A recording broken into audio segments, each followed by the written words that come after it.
હર હર મહાદેવ. ભક્તિકથા ચેનલમાં આપ સૌનું સ્વાગત છે. ભગવાનના સુંદર ચિત્રો સહિત પવિત્ર કથાઓ સાંભળવા માટે જરૂર સબસ્ક્રાઈબ કરો ભક્તિકથા ચેનલ. યા દેવી સર્વભૂતેષુ શક્તિરૂપેણ સંસ્થિતા નમસ્તસ્યૈ નમસ્તસ્યૈ નમસ્તસ્યૈ નમો નમઃ. ભક્તિકથા ચેનલ સાથે જોડાયેલા સૌને જય માતાજી.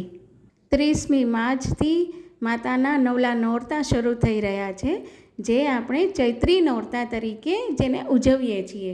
નવરાત્રિની આરાધના એટલે મા ભગવતીની શક્તિ સ્વરૂપની આરાધના કરવી. આ શક્તિ અખિલ બ્રહ્માંડની સંચાલિકા છે.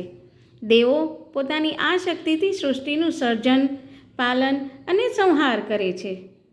દેવી શક્તિનું આ નવરાત્રિ પર્વ 9 દિવસનું હોય છે અને આખા વર્ષમાં જુદા જુદા સમયે 4 નવરાત્રિઓ રૂપે ઉજવાય છે.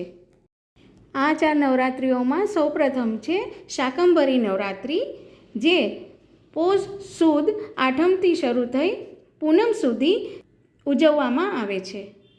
દેવી શાકંભરીને ધન ધાન્યના દેવી માનવામાં આવે છે. કુદરત દ્વારા જે આપણને અમૂલ્ય ભેટ મળે છે, તેના માટે આપણે દેવી શક્તિનો આભાર માનીએ છીએ. ચૈત્રી નવરાત્રિનો પ્રારંભ ચૈત્ર સુદ 1મથી થાય છે અને નોમના દિવસ સુધી નવરાત્રિ ઉજવવામાં આવે છે.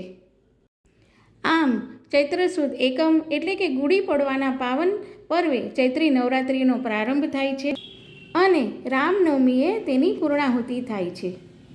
ત્યારબાદ અષાઢ મહિનામાં આવતી અષાઢી નવરાત્રિ, જે અષાઢ સુદ 1મથી શરૂ થાય છે અને નોમના દિવસે એની પૂર્ણાહુતિ થાય છે. આસો મહિનામાં આવતી નવરાત્રિ એટલે કે આસો નવરાત્રિ, જે આસો સુદ 1મથી શરૂ થઈ આસો સુદ નોમ સુધી ઉજવવામાં આવે છે અને માતાજીની આરાધના કરવામાં આવે છે. 30મી માર્ચ અને રવિવારના દિવસથી ચૈત્રી નવરાત્રિનો પ્રારંભ થઈ રહ્યો છે. આ વર્ષની નવરાત્રિમાં સોમવારે બીજું અને ત્રીજું બંને નોરતા ભેગા છે. એટલે કે જ્યારે રવિવારે પ્રથમ નોરતું છે, એ જ રીતે રવિવારે જ પૂર્ણાહુતિનો દિવસ છે. આમ રવિવારે ચૈત્રી નવરાત્રિ શરૂ થતા હોવાથી નવદુર્ગા માતાજી હાથી ઉપર સવાર થઈને પધારશે.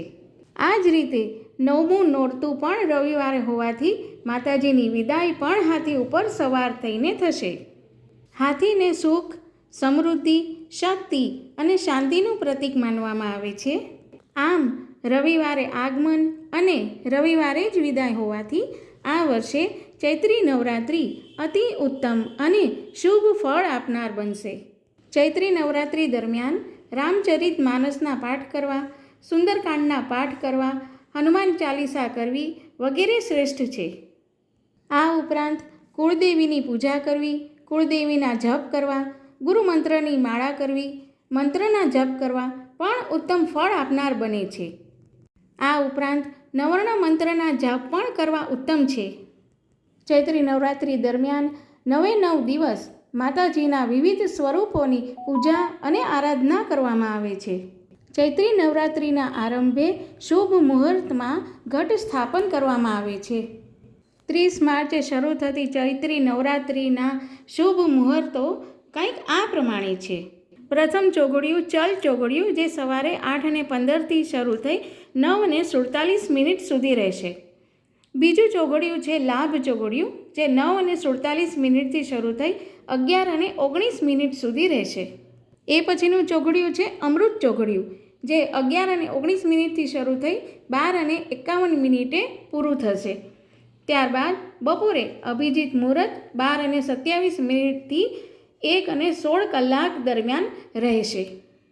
આમ શુભ મુહૂર્તમાં ઘટ સ્થાપન કર્યા પછી માતાજીના જપ, તપ અને આરાધના કરવા. નોરતામાં માતાજીના સ્વરૂપ પ્રમાણે માતાજીની પૂજા અર્ચના કરવી તેમજ તેમને અનુરૂપ ભોગ ધરાવવામાં આવે છે. તો ચાલો આપણે માતાજીના દરેક સ્વરૂપની થોડી ઝાંખી લઈએ. ચૈત્રી નવરાત્રિના પ્રથમ દિવસે માતા શૈલપુત્રીની પૂજા કરવામાં આવે છે. મા શૈલપુત્રીનું નામ સંસ્કૃત શબ્દ શૈલ પરથી આવ્યું છે, જેનો અર્થ થાય છે પર્વત. આથી પર્વતરાજની પુત્રી શૈલપુત્રી કહેવાય છે. માતા શૈલપુત્રીને માતા સતી, દેવી પાર્વતી અને માતા હેમાવતી તરીકે પણ ઓળખવામાં આવે છે. તેણીને પ્રથમ શૈલપુત્રી તરીકે પણ ઓળખવામાં આવે છે. તે નવરાત્રિની પ્રથમ દેવી છે, જેની આ શુભ તહેવારના પ્રથમ દિવસે પૂજા કરવામાં આવે છે. પર્વતોના રાજા પર્વતરાજ હિમાલયની પુત્રી તરીકે માતાનો જન્મ થયો હતો. પ્રથમ નોરતે માતાને ખીર તથા પૂરીનો ભોગ લગાવવામાં આવે છે. ચૈત્રી નવરાત્રિનો બીજો દિવસ એટલે કે બ્રહ્મચારિણી માતાજીની પૂજા કરવામાં આવે છે. બ્રહ્મા એટલે કે તપસ્યા અને ચારિણીનો અર્થ થાય છે આચરણ કરનાર. એટલે આમ બ્રહ્મચારિણી દેવી એટલે કે તપસ્યા કરનાર દેવી. દેવીનું આ સ્વરૂપ માતા પાર્વતીનું અવિવાહિત સ્વરૂપ માનવામાં આવે છે. માતા બ્રહ્મચારિણી સફેદ વસ્ત્રો ધારણ કરે છે અને તેમના જમણા હાથમાં અષ્ટદળ માળા અને ડાબા હાથમાં કમંડળ છે. માતા બ્રહ્મચારિણીની તપસ્યા કરવાથી સુખ અને સમૃદ્ધિની પ્રાપ્તિ થાય છે. માતાને દૂધના પેડાનો ભોગ ધરાવવામાં આવે છે. મા ચંદ્રઘંટા દેવી દુર્ગાનું ત્રીજું સ્વરૂપ છે. 8 ભુજાઓવાળી માતા ચંદ્રઘંટાનું સ્વરૂપ સોના જેવું તેજસ્વી છે અને તેમનું વાહન સિંહ છે. તેમની 8 ભુજાઓ કમળ, ધનુષ્ય, બાણ, તલવાર, કમંડળ, ત્રિશૂળ અને ગદા વગેરે શસ્ત્રોથી સુશોભિત છે. તેમના માથા પર રત્નજડિત મુગટ છે. મા ચંદ્રઘંટા હંમેશા લડાઈની મુદ્રામાં રહે છે અને તંત્ર સાધનામાં મણિપુર ચક્રને નિયંત્રિત કરે છે. મા ચંદ્રઘંટાને શ્રીફળમાંથી બનાવેલી વાનગીઓનો ભોગ ધરવામાં આવે છે. નવદુર્ગાનું ચોથું સ્વરૂપ એ માતા કુષ્માંડાનું સ્વરૂપ છે. કુષ્માંડાનો અર્થ કુત્સિત ઉષ્મા, કુષ્મા, ત્રિવિધ તાપયુક્ત એવો થાય છે. તેમને 8 ભુજાઓ છે, જેમાં તેમણે કમંડળ, ધનુષબાણ, કમળ, અમૃતમય કળશ, માળા, ગદા અને ચક્ર ધારણ કરેલા છે. તેમનું વાહન વાઘ છે.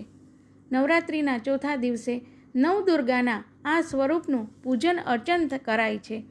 તેમના મધુર હાસ્યથી બ્રહ્માંડની ઉત્પત્તિ થયાનું કહેવાય છે. માતા કુષ્માંડાને ભોગમાં સાકરવાળું દૂધ ધરાવવામાં આવે છે. નવરાત્રિનું પાંચમું નોરતું એટલે કે નવદુર્ગાનું પાંચમું સ્વરૂપ એ સ્કંદ માતાનું સ્વરૂપ છે. સ્કંદ માતાનો અર્થ કાર્તિકેયના માતા એવો થાય છે. કાર્તિકેય સ્વામી મહાદેવ અને ઉમાના પુત્ર છે. તેમને 4 ભુજાઓ છે. તેમણે ઉપલા 2 હાથમાં કમળ ધારણ કરેલા છે અને અન્ય એક હાથ ખોળામાં બાળ કાર્તિકેયને પકડેલા તથા બીજો હાથ વરદ મુદ્રામાં છે. તેમનું વાહન સિંહ છે. નવરાત્રિના 5મા દિવસે નવદુર્ગાના આ સ્વરૂપનું પૂજન અર્ચન કરાય છે. દેવી ક્યારેક કમળ પર બેઠેલા પણ દર્શાવાય છે, એટલે તેમને પદ્માસના દેવી પણ કહેવાય છે. તેમનો વર્ણ શુભ્ર સફેદ છે. સ્કંદ માતાને ભોગમાં તલની વાનગીઓ ધરાવવામાં આવે છે. નવદુર્ગાનું છઠ્ઠું સ્વરૂપ એ માતા કાત્યાયનીનું સ્વરૂપ છે. તેમને 4 ભુજાઓ છે. તેમણે એક હાથમાં કમળ ધારણ કરેલા છે અને બીજા હાથમાં ચંદ્રહાસા નામક તલવાર ધારણ કરી છે. ત્રીજો અને ચોથો હાથ અભય મુદ્રા અને વરદ મુદ્રામાં છે. તેમનું વાહન સિંહ છે. નવરાત્રિના છઠ્ઠા દિવસે નવદુર્ગાના આ સ્વરૂપનું પૂજન અર્ચન કરાય છે. માતાને ભોગમાં ખીર, પૂરી અને મીઠું દૂધ ધરવામાં આવે છે. ચૈત્રી નવરાત્રિના 7મા દિવસે મા દુર્ગાના કાલરાત્રિ સ્વરૂપની પૂજા કરવામાં આવે છે. મા કાલરાત્રિ હંમેશા તેમના ભક્તોને આશીર્વાદ આપે છે અને શુભ પરિણામ આપે છે. દુર્ગાજીનું 7મું સ્વરૂપ માતા કાલરાત્રિ છે. તેમનો રંગ કાળો હોવાને લીધે તેઓ કાલરાત્રિ તરીકે નામના પામ્યા છે. અસુરોના રાજા રક્તબીજનો વધ કરવા માટે દેવી દુર્ગાએ પોતાના તેજથી માતા કાળરાત્રિને ઉત્પન્ન કર્યા હતા. તેમની પૂજા શુભ ફળદાયી હોવાને લીધે તેમને શુભંકારી પણ કહે છે. માતા કાલરાત્રિને ભોગમાં સાકરનો પ્રસાદ ધરાવવામાં આવે છે. માતા મહાગૌરી એ નવદુર્ગાનું 8મું સ્વરૂપ છે. તેમને 4 ભુજાઓ છે. તેમણે એક હાથમાં ત્રિશૂળ અને બીજા હાથમાં ડમરું ધારણ કરેલું છે. ત્રીજો અને ચોથો હાથ અભય મુદ્રા અને વરદ મુદ્રામાં છે. તેમનું વાહન વૃષભ છે, એટલે તેઓ વૃષારૂઢા તરીકે પણ ઓળખાય છે. નવરાત્રિના 8મા દિવસે નવદુર્ગાના આ સ્વરૂપનું પૂજન અર્ચન કરાય છે. દેવીનો વર્ણ ગૌર છે. વસ્ત્ર આભૂષણ શ્વેત છે, એટલે શ્વેતાંબર ધરા તરીકે પણ ઓળખાય છે. માતાને ખીર અને પૂરીનો ભોગ ધરાવવામાં આવે છે. નોરતાના છેલ્લા દિવસે માતા સિદ્ધિદાત્રીની પૂજા કરવામાં આવે છે. નવદુર્ગાઓમાં માતા સિદ્ધિદાત્રી અંતિમ છે. અન્ય 8 દેવીઓની પૂજા ઉપાસના શાસ્ત્રીય વિધિ વિધાન પ્રમાણે કરતા ભક્તો દુર્ગા પૂજાના 9મા દિવસે આ દેવીની ઉપાસના કરે છે. માતા સિદ્ધિદાત્રી ભક્તોને દરેક પ્રકારની સિદ્ધિ પ્રદાન કરે છે. દેવી પુરાણ પ્રમાણે ભગવાન શિવે તેમની કૃપાથી જ આ સિદ્ધિઓ પ્રાપ્ત કરી હતી. તેમની અનુકંપાથી જ ભગવાન શિવનું અડધું શરીર દેવીનું થયું હતું. આ કારણે તેઓ અર્ધનારીશ્વર નામથી પ્રસિદ્ધ થયા. સિદ્ધિદાત્રી માતાજીને પંચામૃતનો ભોગ ધરાવવામાં આવે છે. માતા સિદ્ધિદાત્રી 4 ભુજાઓવાળી છે. તેમનું વાહન સિંહ છે. તે કમળ ફૂલ ઉપર બિરાજમાન છે. તેમની જમણી બાજુના ઉપરના હાથમાં ગદા અને નીચેના હાથમાં ચક્ર છે. ડાબી બાજુ ઉપરના હાથમાં કમળનું ફૂલ અને નીચેના હાથમાં શંખ હોય છે. મા દુર્ગા સર્વેની મનોકામના પૂરી કરે તેમજ તેમના આશીર્વાદ હંમેશા બધા ઉપર વરસાવતા રહે.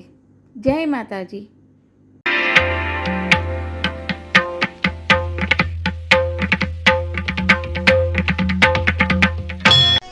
ઓમ નમઃ શિવાય. હર હર મહાદેવ.